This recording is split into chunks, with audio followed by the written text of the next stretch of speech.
Bismillahirrahmanirrahim. Assalamualaikum warahmatullahi wabarakatuh.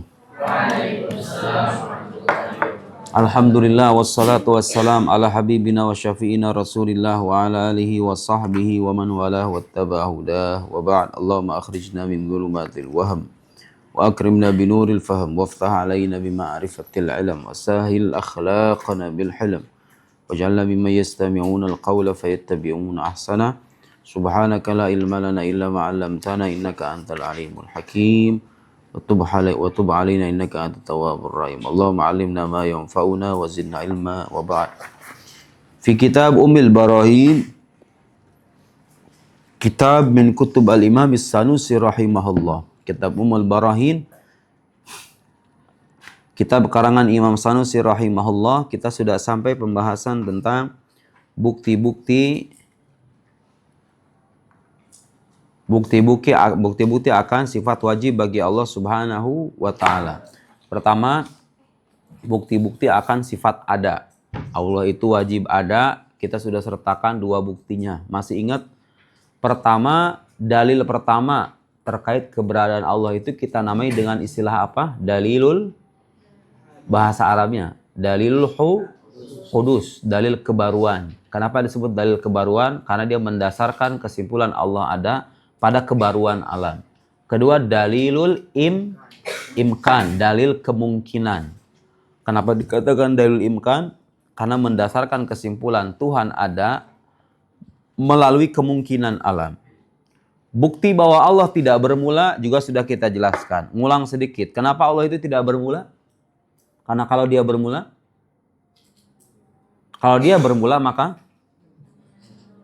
dia akan bergantung kepada yang lain, didahului oleh yang lain, bergantung sama yang lain. Sementara Allah kita katakan wajibul wujud, wujud yang niscaya, yang nggak bisa bergantung kepada. Kalau sudah bergantung sama yang lain, nggak layak menjadi Tuhan, tapi menjadi ciptaan. Karena dia tidak bermula, otomatis dia tidak akan berakhir. Selesai. Wujud, qidam, baqa. Sekarang sifat yang keempat, halaman 101. Bukti perbedaannya dengan makhluk. Sifat yang mengatakan Allah berbeda dengan makhluk itu namanya apa dalam bahasa Arab? Mukhalafah lil hawadis. Hawadis jama' dari kata hadis. Ingat ini ya. Mukhalafatuhu lil hawadis. Hawadis jama' dari kata apa? Hadis. Apa artinya hadis? Baru tuh maksudnya apa? Ada dari ketiadaan. Jadi maksud mukhalafah lil hawadis artinya apa? Allah itu berbeda dengan makhluk. Makhluk bertempat dan butuh kepada tempat. Betul enggak? Allah butuh kepada tempat? Enggak, dia tidak bertempat. Dia ada dengan dirinya sendiri tanpa bertempat, tanpa berwaktu. Karena dia berbeda dengan makhluk. Makhluk punya bagian-bagian, punya tangan. Nih, tangan saya dengan tangan Okta sama apa beda? Ya ada bedanya lah, ya kan? Kulitnya beda, ukuran jarinya juga mungkin beda, ya kan? Tapi sama-sama tangan kan? Bisa nggak kamu bilang Allah punya tangan tapi tangannya nggak seperti tangan kita? Bisa nggak? Bisa nggak? Kita katakan Allah punya tangan. Tangan dalam arti yang hakiki. Tapi tangannya nggak seperti tangan kita. Bisa? Tidak bisa. Karena Allah berbeda dengan makhluk. Bisa kita katakan Allah punya kaki. Kakinya nggak seperti kaki kita? Nggak juga. Makhluk itu punya bagian-bagian. Punya tangan, punya kaki, punya mata, punya wajah, punya kuping, punya gigi, punya gigi geraham, macam-macam. Allah tidak terdiri dari bagian. Karena dia berbeda dengan makhluk. Apa buktinya kalau Allah? Jadi orang nanya nanti, kenapa Allah itu harus beda dengan makhluk? Kenapa? Jawaban Imam Sanusi halaman 101. Wa amma burhan wujubi mukhalafatihi ta'ala lil hawadis. Adapun bukti dari wajibnya sifat mukhalafah lil hawadis fali annahu law mathala syai'an minha. Kalau dia itu sama. Mathala artinya serupa. Kalau dia menyerupai salah satu dari makhluknya, sesuatu dari makhluknya, Allah misalnya serupa dengan manusia. Kalau seandainya Allah itu serupa dengan makhluknya, apa yang terjadi? Lakana haditsan mislaha, maka Allah juga akan menjadi sesuatu yang baru. Wadzalika muhal, dan itu mustahil lima arafta qablu min wujubi qidamihi ta'ala wa baqaihi. Berdasarkan apa yang sudah kamu ketahui dari kewajiban sifat qidam dan sifat baqa. Lihat sini. Semua yang kita lihat dari mulai matahari, bulan, termasuk planet bumi, galaksi Bima Sakti, galaksi-galaksi yang lain, kemudian bumi seisinya, semuanya adalah sesuatu yang hadis. Kenapa disebut hadis? Ada ketiadaan. Di antara yang menunjukkan bahwa makhluk itu hadis apa? Kata Imam Sanusi, tidak terlepas dari dua hal, yaitu apa? Gerak dan diam. Al-harakah wa as-sukun. Makhluk itu dikatakan baru karena dia tidak lepas dari dua keadaan ini, yaitu gerak dan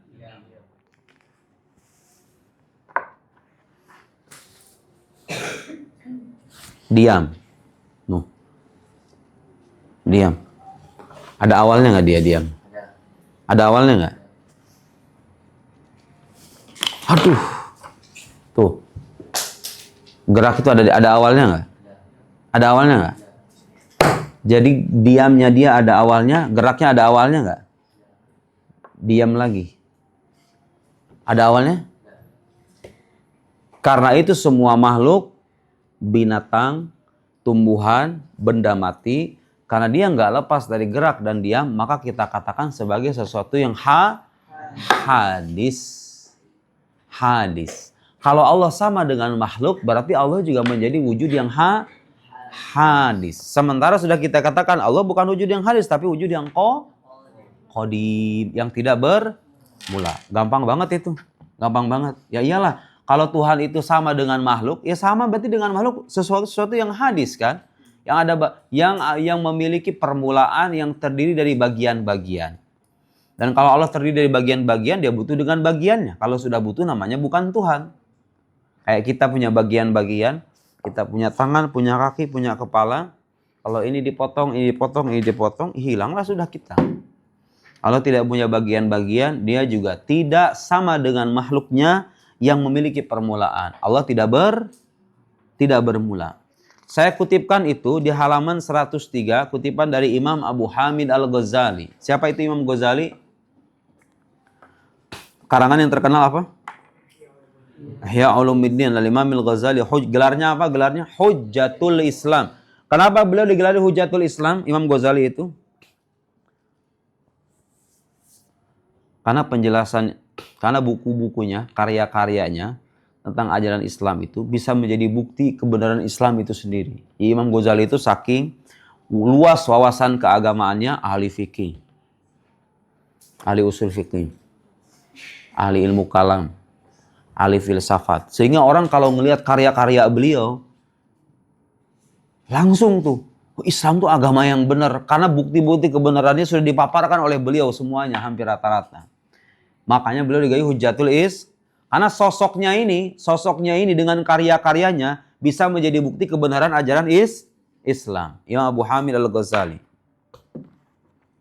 Di antara karangan yang lain yang terkenal, Tahafutul Falasifah. Itu membantah karyanya para filsuf, Ibnu Sina, Al-Farabi, dan para pengikutnya. Imam Ghazali punya ungkapan bagus tuh. Annahu laisa bijismin musawwarin. Allah itu bukan jisim. Jisim artinya apa jisim? Sesuatu yang terdiri dari bagian. Wala jauharin mahdudin muqaddarin. Wa annahu la yumathil ajsam la fit taqdir wala fi qawlin sekawana. Kamu baca aja sendiri nanti. Itu bukti ketidakserupaan Allah dengan makhluknya. Sekarang kita akan masuk halaman 107. Jadi digabung ya. Penjelasan bukti kemustahilan Allah serupa dengan makhluk. Sekarang bukti kemustahilan Allah bergantung kepada yang lain. Artinya Allah ini gak bergantung kepada yang lain. Kalau orang nanya buktinya apa? Allah tidak bergantung kepada yang lain. Buktinya apa? Jawabannya di halaman 107. Lihat sini. Amma burhan wujubi qiyamihi ta'ala binafsihi. Adapun bukti bahwa Allah itu wajib berada dengan dirinya sendiri. Artinya tidak bergantung kepada yang lain. Fali'annahu ta'ala lawihtaja ila mahalli. Kalau seandainya Allah itu butuh kepada mahal. Apa itu mahal? Sesuatu yang ditempati. Zat. Masih ingat perbedaan zat dengan sifat apa?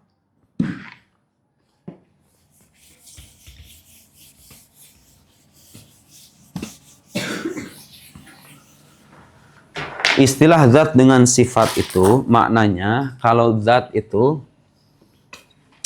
habis spidol tuh. Capek spidol juga sampai-sampai. Sesuatu yang kalau zat nih. Jadi Allah kita sebut sebagai zat, artinya zat apa? Sesuatu yang memiliki sifat. Sekarang kalau sifat artinya apa sifat? Sesuatu yang berada pada zat. Nih, sekarang misalnya kita lihat ada satu sita. Sita itu kita sebut sebagai makhluk yang punya sifat namanya apa? Zat. Adapun dia berkulit putih, berperawakan sedang, kemudian bersikap santun, rajin, dan lain-lain. Itu adalah sifat yang dimiliki oleh sita. Paham nggak? Paham nggak bedanya zat dengan sifat? Handphone. Punya sifat dia? Namanya zat. Dia punya sifat. Nah ini namanya mahal tuh. Sesuatu yang ditempati oleh sifat tuh namanya mahal gitu. Paham nggak? Ini yang saya maksud dengan zat itu begini. Ini juga sama nih. Ini juga sama. Sama tuh. Kita ini. Namanya zat. Karena kita memiliki Allah kita sebut sebagai zat karena dia memiliki tapi zat Allah sama nggak dengan zat makhluk? Tidak, beda. Karena kecuali kita katakan Allah mukhalif lil hawa Allah beda dengan makhluk.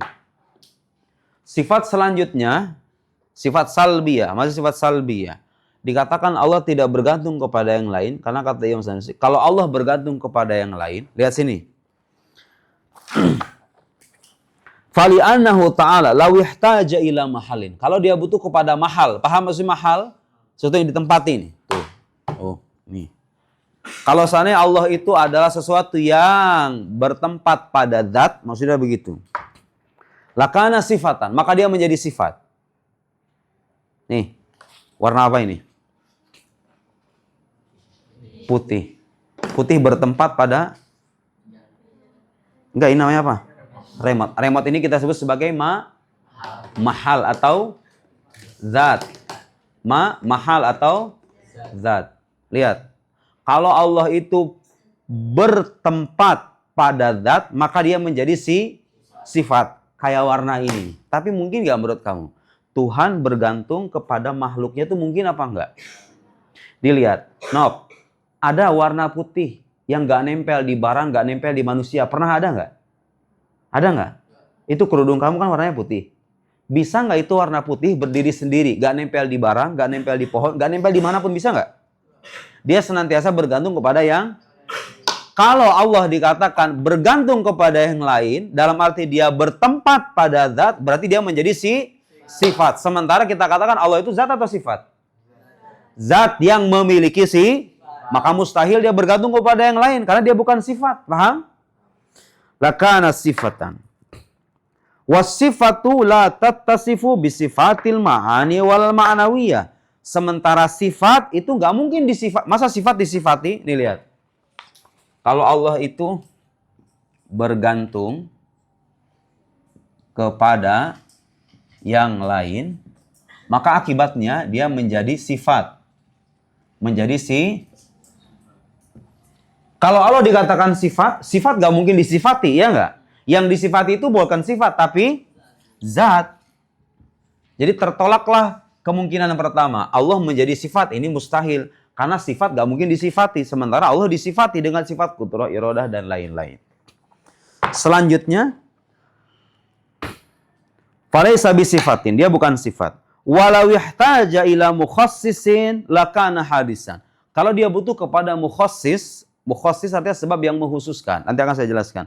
Lakana hadisan, maka dia akan menjadi sesuatu yang baru. Wa qad qamal burhan ala wujubi qidamihi ta'ala wa baqaihi. Sementara sudah terbukti bahwa Allah itu tidak bermula dan tidak berakhir. Lihat sini, lihat sini. Lihat ke sini. Ini ilmu mahal ini. Kamu tidak perlu membayar apapun. Dengar ini. Ada yang namanya mukhassis. Dengar ini. Ntar saya tanya di akhir, awas ya. Mukhassis atau istilah lainnya murajjih. Murajjihun atau mukhassis. Sebab yang mengkhususkan atau menguatkan. Lihat sini. Lihat ke depan. Apa ini? Tuh. Tuh. Ini loh. Apa ini? Apa ini? Ini apa?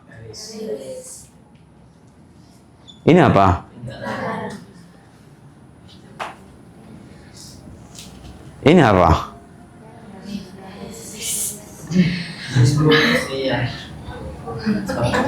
Apa ini?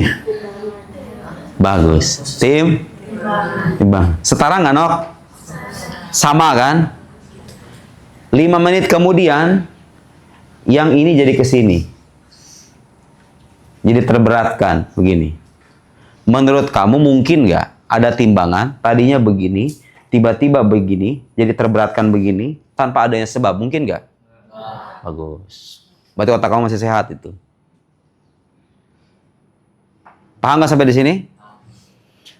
Manakala ada sesuatu tadinya setara, tiba-tiba terberatkan, pasti ada sebab yang menguatkan atau sebab yang mengkhususkan.